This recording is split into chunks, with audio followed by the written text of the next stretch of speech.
Good afternoon, dear students. I hope you are safe and doing fine during this lockdown period of the global pandemic.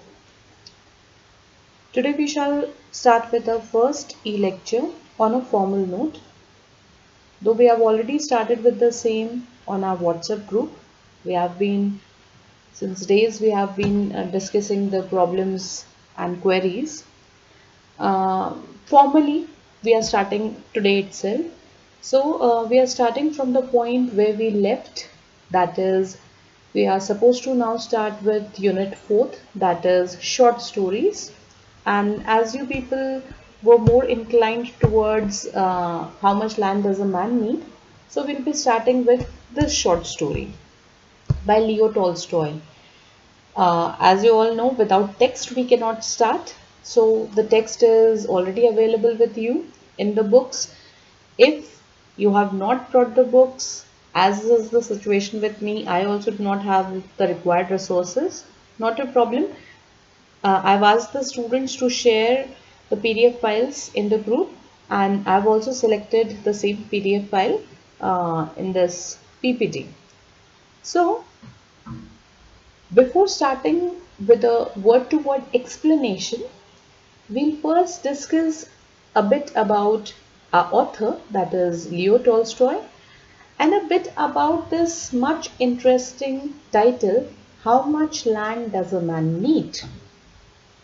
First, we start with our author, Leo Tolstoy. Leo Tolstoy was a Russian writer who is regarded as one of the greatest authors of all time, with the lifespan of 1828 to 1910. He is best known for his work War and Peace and is regarded as one of the greatest short story writer, religious philosopher and social reformer of this century. The story entitled How Much Land Does a Man Need is a piece of collection of stories. The source is What Men Live By and Other Tales.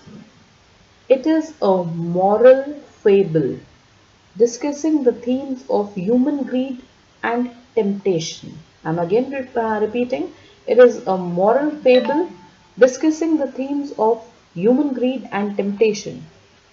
Now, what is the dilemma of life? What is the human dilemma? What is the problem which we are facing? We all have this one thought. If I had a lot of money, I would be happy. We believe happiness is found in more and more money and material accumulations. But this is not the reality. And you can understand this fact better as you have already studied the various aspects of human values in the previous semester, the concept of right understanding, relationship, and physical facility. So we all need to ask a few questions to our own selves to understand the basic concept and the basic difference between need and greed. So the first question is, how much of anything do we need to be happy? I'm quantifying the questions. How much? Can we quantify how much? We want much, but how much? How much is enough? How much wealth do I need? Do one need? How many cars? How many mansions? How many cell phones? And lastly, how much money does a man need to be happy? So, we shall discuss the repercussions of greed in this short story. We'll discuss the transformation of need changing to greed. Okay, so now we start with our text. An elder sister come to visit her younger sister in the country. In the country means in the rural area. The elder was married to a tradesman in town, the younger to a peasant in the village. Peasant is a farmer. As the sisters sat over their tea talking, the elder began to boast of the advantages of town life, saying how comfortably they lived there, how well they dressed, what fine clothes her children wore, what good things they ate and drank, and how she went to the theatre, promenades, and entertainments. Now, what is happening? The story starts with a conversation between two sisters. These two sisters uh, are married to a tradesman and a peasant. The younger one is married to a peasant and is a bit poor.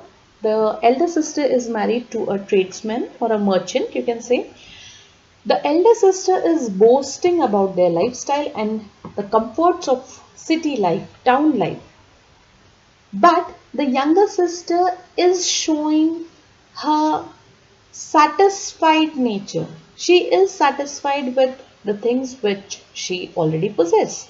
She is saying the younger sister was piqued and in turn disparaged the life of a tradesman and stood up for that of a peasant. She says, I would not change my life, my way of life for yours. She said, we may live roughly, but at least we are free from anxiety. You live in better style than we do, but though we often earn more than you need, you are very likely to lose all you have. You know the proverb, loss and gain are brothers twain. Brothers twain means loss and gain are twin brothers. It often happens that people who are wealthy one day are begging their bread the next. Our way is safer. Though a peasant's life is not a fat one, it is a long one. We shall never grow rich, but we shall always have enough to eat. The elder sister said sneeringly. Enough? Yes. If you like to share with the pigs and the cows, what do you know of elegance or manners? However much your good man may say, you will die as you are living on a dung heap and your children the same. The elder sister over here is criticizing the country life, that is the rural way of living. She is saying that you and your husband, you are not earning much over here. We in the town life, city life, we are earning more, we have a lot many comforts and we have a better life. But the younger sister is standing to her own side. She's saying, no, I'm satisfied. There can be some differences, but the thing is that we are never going to face the problems which you are facing. Now, what that problem is? Well, what of that? Replied the younger. Of course, our work is rough and coarse, but on the other hand, it is sure, and we need not bow to anyone. But you, in your towns, are surrounded by temptations. Today all may be right, but tomorrow the evil one may tempt your husband with cards, wine, or women, and all will go to ruin. Don't such things happen too often? Paham, the master of the house, was lying on top of the oven, and he listened to the women's chatter. Now, what is happening over here is that when these two ladies are busy in their own conversation, the husband of the younger sister is overhearing this conversation. He is lying on top of the oven and he is saying, it is perfectly true, thought he. Busy as we are from childhood tilling Mother Earth, we peasants have no time to let any nonsense settle in our heads. Our only trouble is that we hadn't land enough. If I had plenty of land, I shouldn't fear the devil himself. Now, this is most important over here. If I had plenty of land, I shouldn't fear the devil himself. The women finished their tea, chattered a while about dress, and then cleared away the tea things and lay down to sleep. Now, what is happening?